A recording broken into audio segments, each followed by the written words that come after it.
Bismillahirrohmanirrohim. Assalamualaikum warahmatullahi wabarakatuh. Halo teman-teman, di video kali ini kita akan membahas tentang tanda dan gejala preeklamsia beserta faktor resikonya. Yuk kita simak, jangan di skip ya videonya. Di video sebelumnya kita sudah belajar tentang preeklamsia. Preeklamsia itu merupakan suatu kondisi adanya peningkatan tekanan darah disertai dengan adanya protein dalam urin. Kondisi ini terjadi setelah usia kehamilan lebih dari 20 minggu. Preeklamsia umumnya berkembang secara bertahap. Tanda dan gejala yang akan muncul seiring dengan perkembangan preeklamsia adalah sebagai berikut. Yang pertama adalah tekanan darah tinggi atau biasa disebut dengan hipertensi. Kemudian yang kedua adalah proteinuria. Protein dapat ditemukan di dalam urin atau air seni karena secara normalnya tidak ada protein di dalam urin. Selanjutnya adalah sesak nafas. Dan ibu juga dapat ditemukan gejalanya adalah sakit kepala berat atau secara terus-menerus. Tanda gejala selanjutnya adalah ibu bisa mengalami gangguan penglihatan seperti pandangan kabur atau sensitif terhadap cahaya. Kemudian tanda gejala selanjutnya adalah ibu bisa merasakan mual dan muntah.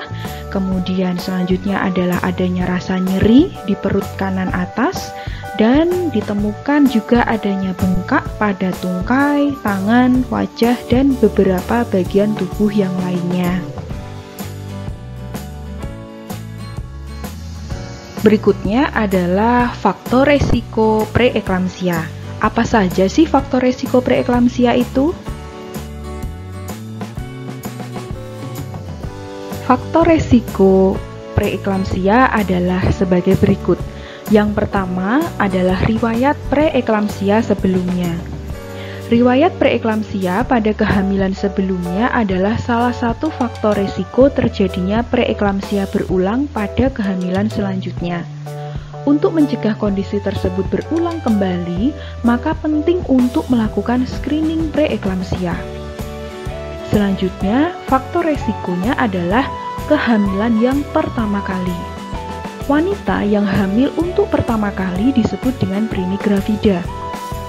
Sekitar 85% preeklamsia terjadi pada kehamilan pertama.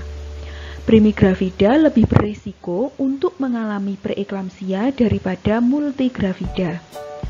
Primigravida juga rentan mengalami stres dalam menghadapi persalinan yang akan menstimulasi tubuh untuk mengeluarkan hormon kortisol.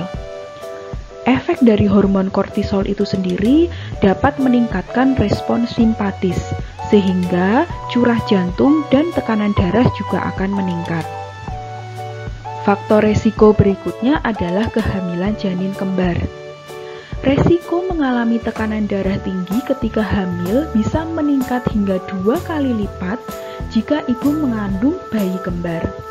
Kondisi ini juga sering kali berkembang lebih awal dan cenderung lebih parah pada ibu hamil kembar. Kemungkinan ibu mengalami preeklamsia juga akan meningkat hingga 2 kali lipat pada kehamilan kembar. Faktor resiko selanjutnya adalah mempunyai penyakit medis, antara lain penyakit diabetes mellitus, hipertensi kronis, maupun gangguan ginjal kronis. Faktor resiko preeklamsia selanjutnya adalah usia ibu hamil yang terlalu muda, kurang dari 20 tahun, dan usia ibu hamil yang terlalu tua atau lebih dari 40 tahun. Faktor resiko selanjutnya adalah adanya obesitas atau kegemukan.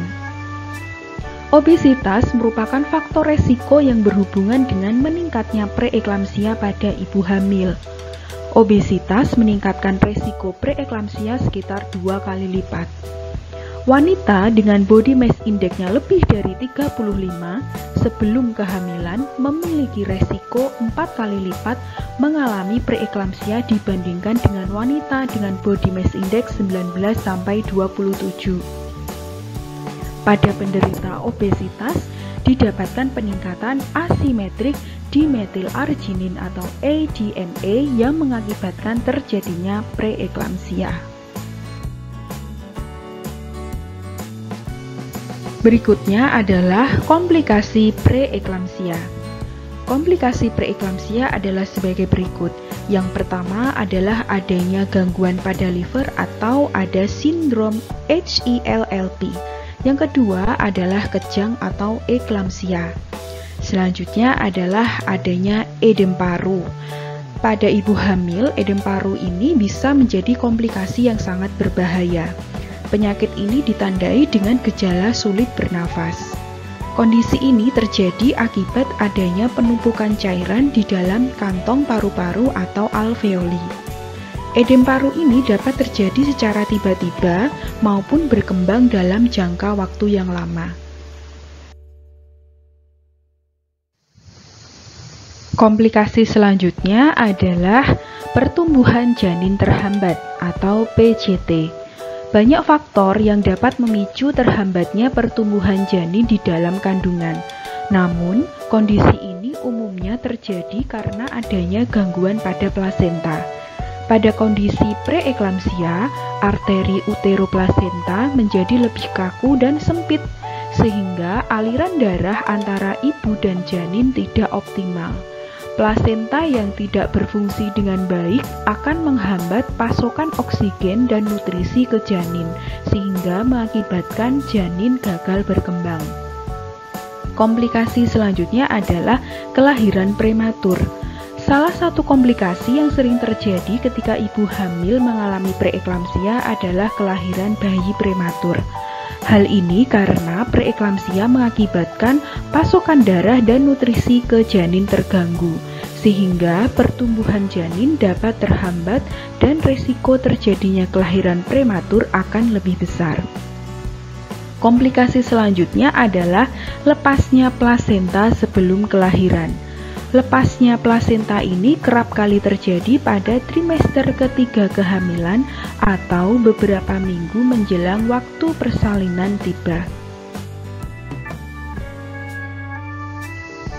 Pada komplikasi di atas ya ada penjelasan tentang sindrom HELLP. Apa sih sebenarnya sindrom tersebut? Mari kita simak penjelasannya. Sindrom HELLP itu merupakan suatu kondisi di mana terjadinya peningkatan enzim hati, elevated liver enzyme, dan terjadinya penurunan trombosit atau trombositopenia. Adapun penjelasannya adalah sebagai berikut. H ya hemolisis ya. Kerusakan atau hancurnya sel darah merah yang memiliki tugas untuk mengangkut oksigen dari paru-paru ke seluruh tubuh. IL, elevated liver enzyme, ini penjelasannya adalah meningkatnya kadar enzim hati ya, yang dihasilkan oleh organ hati tersebut akibat terjadinya gangguan fungsi hati. LP, low platelet, rendahnya kadar keping darah atau trombosit. Trombosit di sini berperan dalam proses pembekuan darah. Nah, selanjutnya adalah gejala utama dari sindrom HELLP ini apa saja? Yang pertama, ibu hamil ditemukan adanya nyeri di bagian abdomen kuadran kanan atas. Selanjutnya, yang kedua adalah ibu hamil dengan preeklamsia tersebut mengalami mual dan muntah. Kemudian adanya nyeri kepala hebat dan terus-menerus.